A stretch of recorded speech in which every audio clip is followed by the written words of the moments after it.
بسم الله الرحمن الرحيم.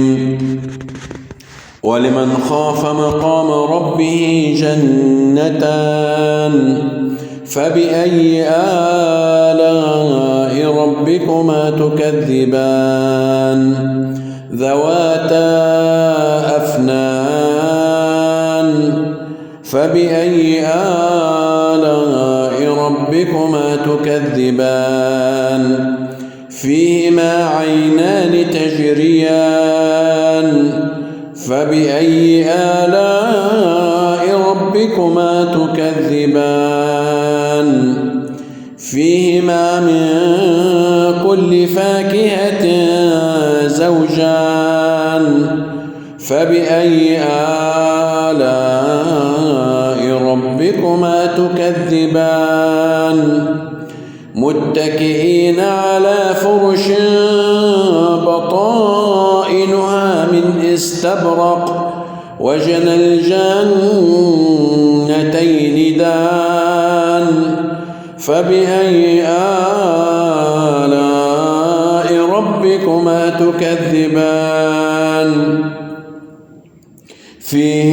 فيهن قاصرات الطرف لم يطمثهن إنس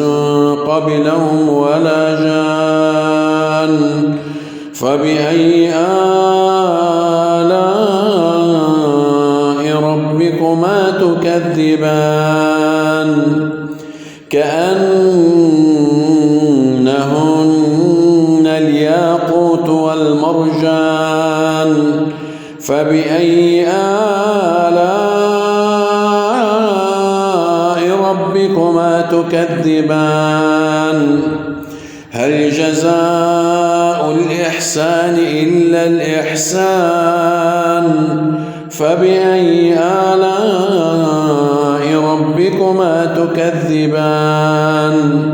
ومن دونهما جنتان فبأي آلاء ربكما تكذبان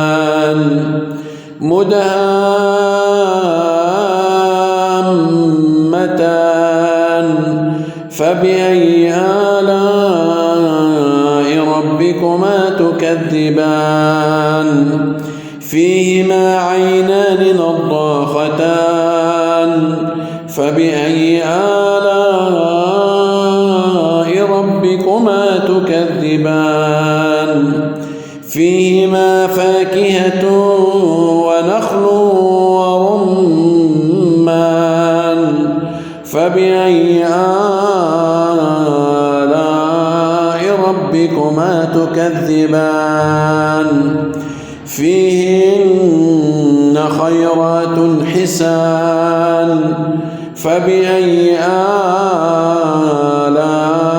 ربكما تكذبان حور مقصورات في الخيام فبأي آلاء ربكما تكذبان لم يطمثهن إنس قبلهم ولا جان فبأي آلاء ربكما تكذبان متكئين على رفرف خضر وعبقري حسان فبأي آلاء ربكما تكذبان تبارك اسم ربك ذي الجلال والإكرام.